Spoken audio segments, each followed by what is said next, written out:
Bonsoir à tous, ravi de vous retrouver sur Monaco Info. Toute l'actualité de ce samedi 5 février.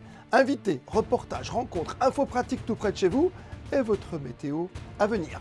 Nous prendrons dès le début de ce journal la direction de Pékin où nous retrouverons aux côtés de nos envoyés spéciaux notre chef de mission olympique Damien Desprats. L'émotion et la fierté de représenter la principauté lors de la cérémonie d'ouverture avant d'attaquer dès demain pour nos couleurs les premières épreuves olympiques. Sensations, sens de la mission, ambition et reportage à venir au cœur de la grande famille olympique. Et si les Jeux vous donnent des fourmis dans les jambes, des envies de montagne, de pistes enneigées, on vous amène ce soir en Italie, tout près de chez nous, à Limone, où nous attend Monsieur le maire, Massimo Riberi, pour évoquer une saison marquée bien sûr par le retour des remontées mécaniques dans une station toujours aussi accueillante. Et puis, nous nous arrêterons dans ce journal sur ce dîner caritatif organisé hier soir par des élèves du lycée technique et hôtelier de Monaco en faveur des droits de l'enfant. Et sans plus tarder, notre invité ce soir, le chef de mission olympique monégasque, Damien Desprats. Bonsoir à vous Damien. Bonsoir. Ravi de vous retrouver devant le village olympique du site de ski, il faut bien préciser. Tout à fait, nous sommes juste au village de Yanqing, l'un des 3 sites olympiques pour ces Jeux de Pékin. Avec beaucoup d'espoir, on le sait, pour notre délégation monégasque, qui a défilé hier, chapeau, blouson avec les applaudissements, le soutien du prince souverain, ça a dû vous faire chaud au cœur dans le nid d'oiseau de Pékin. C'est toujours un grand honneur d'avoir notre souverain qui est présent pour nous encourager. Toute la délégation était ravie de ce moment. Vous êtes chef de mission, votre rôle c'est quoi? C'est d'encadrer, notamment dès l'arrivée, quand on arrive en Chine où il faut être contrôlé de partout? On se fait contrôler effectivement de partout. On n'est pas parti qu'on est déjà en train de se faire contrôler, si c'est peu dire. Nous sommes arrivés sur place, on est de nouveau contrôlés. Tous les jours, nous sommes contrôlés. C'est vrai que tout est encadré. Ça fait partie du jeu. C'est pour tout le monde pareil. On doit tenir compte de ce contexte international qui nous y oblige. Et nous faisons ce qu'il y a à faire, tout simplement. On fait ce qu'il y a à faire avec des contrôles quotidiens. On l'a vu avec nos envoyés spéciaux, évidemment, sur place à Pékin depuis le début de ces reportages sur Monaco Info. La compétition, elle démarre pour nos couleurs. Évidemment, les rouges et blancs demain, avec la descente déjà. Exactement, la descente demain matin pour nous, à peu près 11h, 11h30 heure locale en fonction des conditions météorologiques qui ne sont pas évidentes pour l'instant. Notre athlète Arnaud a l'air bien préparé, bien dans sa tête. On croise les doigts et on sera de tout cœur avec lui, on sera là pour l'encourager. Arnaud Alessandria qui ne fera pas que la descente, Non, Arnaud est engagé dans plusieurs disciplines. Après la descente, donc, il pourra participer au Super G 2 jours après. Et ensuite, il pense pouvoir terminer par le combiné, encore 4 jours. Ça serait superbe, évidemment, de terminer par le combiné. Et puis des chances, et pourquoi pas un podium? Et pourquoi pas une médaille pour le bobsleigh? Pourquoi pas, effectivement, on est là pour ça. On vient, on espère toujours faire le meilleur de soi. Mais là, si on peut aller chercher quelque chose, on ne va pas s'en priver. Oui, le top 10 déjà, c'est bien. Un top 10, c'est merveilleux. Ils ont déjà réussi, nos bobeurs, à rentrer dans ce top 10 sur des Coupes du Monde. Je pense qu'ils sont là, motivés pour aller chercher cette belle performance. Quel est dans votre rôle, évidemment, c'est quoi? On chouchoute, on bichonne ces athlètes ou on s'occupe que du côté diplomatique, de la paperasse, comme on dit? Alors il y a forcément ce côté un peu paperasse qui existe. On est là pour s'en occuper en priorité. On fait en sorte que les athlètes puissent rester dans leur bulle. On est là pour que le mécanisme soit bien huilé afin qu'ils ne se rendent pas de toutes les contraintes qui peuvent leur être imposées un petit peu au quotidien. Eux, ils doivent être concentrés sur leur performance. Nous, on joue le rôle derrière en étant le plus discret possible pour que tout fonctionne sans aucun accroc. Et pour conclure, on va rentrer un peu dans l'intimité quand même. Comment ça se passe sur place? Vous êtes logé par chambre de 2. Et la nourriture, c'est quoi? C'est une nourriture chinoise ou un peu européenne? Alors effectivement, nous sommes dans des appartements de chambre de 2. Nous avons 2 appartements. Nous sommes plutôt très bien installés, il faut l'avouer. Tout le confort nécessaire. Tout est neuf, tout est propre. Nous avons sans arrêt des assistants qui sont là pour nous aider, nous accompagner dans notre quotidien. On a un restaurant qui est très agréable. Où vous pouvez trouver toute la nourriture nécessaire, une nourriture du monde entier. On peut très bien manger ici. Merci mille fois, bonne compétition, on croise les doigts. Allez, petite médaille, ce serait vraiment très bien pour nous. Merci, croisons les doigts, merci beaucoup. Et pour rappel, demain, la descente pour nous à 4 h du matin. Arnaud Alessandria partira avec le dossard 36 après avoir réalisé le 28e temps de la toute dernière descente d'entraînement. Et le programme sportif sera également très chargé ce week-end en principauté. Frédéric Elion, bonsoir. Effectivement, bonsoir Christophe. Plusieurs rendez-vous pour les amateurs de sport, à commencer par l'affiche de Ligue 1 ce soir à 21 h au stade Louis II, Monaco-Lyon. Un duel entre deux formations qui espèrent décrocher une qualification européenne en fin de saison. Un point sépare les deux équipes au classement, respectivement 8e et 7e. En cas de victoire, les joueurs de Philippe Clément pourraient se rapprocher du top 5. En basket, la Roca Team retrouve, elle, le chemin du championnat. Après un road trip parfaitement négocié en Euroleague et 2 victoires sur les parquets d'Athènes et Belgrade, les Monégasques accueillent Gravelines Dunkerque dimanche à 17 h Gaston Médecin.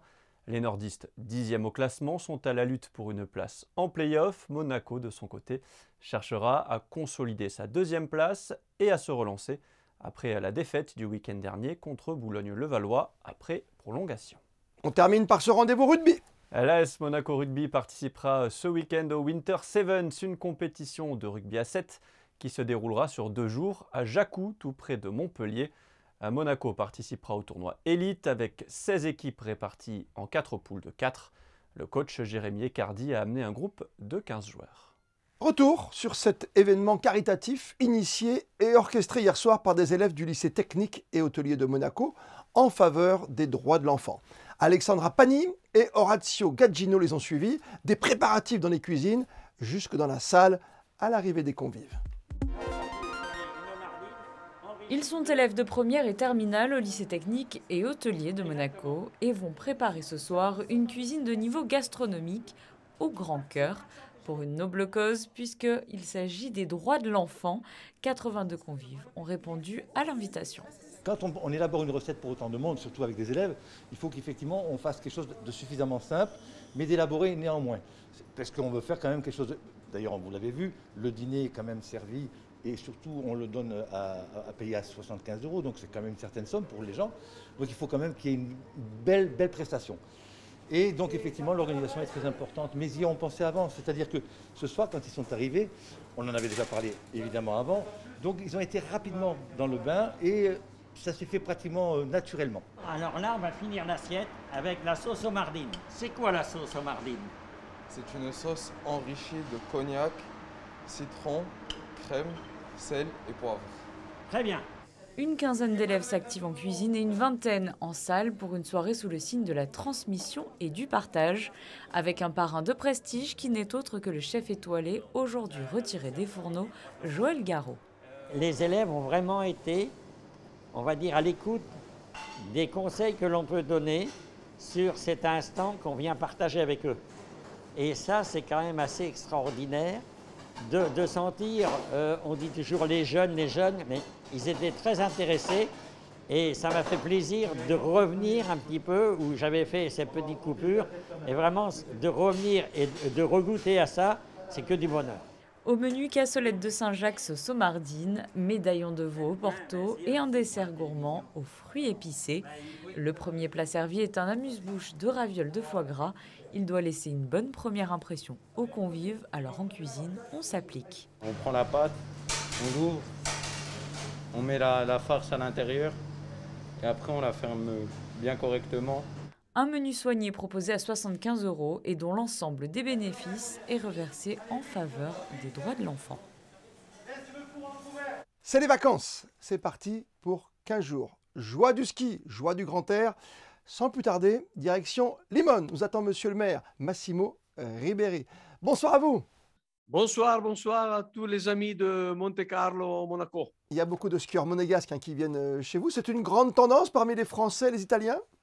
Oui, il y a beaucoup de Français, des Monégasques qui viennent à Limone. Cette année, je sais qu'à partir d'aujourd'hui, à partir de demain, il y aura les vacances donc, pour 2 semaines. J'ai vu qu'il y a déjà du monde, des voitures de Monaco qui sont arrivées, qui ont les maisons. Il y a beaucoup de gens qui ont acheté des maisons ici à Limone. Aujourd'hui, les réservations, vous êtes plein pour ces 15 jours? On a beaucoup de réservations, oui. Et c'est vrai que c'est une station qui est... Qu'est-ce qu'on dit? On dit une station familiale? Oui, c'est une station familiale parce qu'on a 80 km de piste. On a les moniteurs de ski sont presque tous de notre vallée.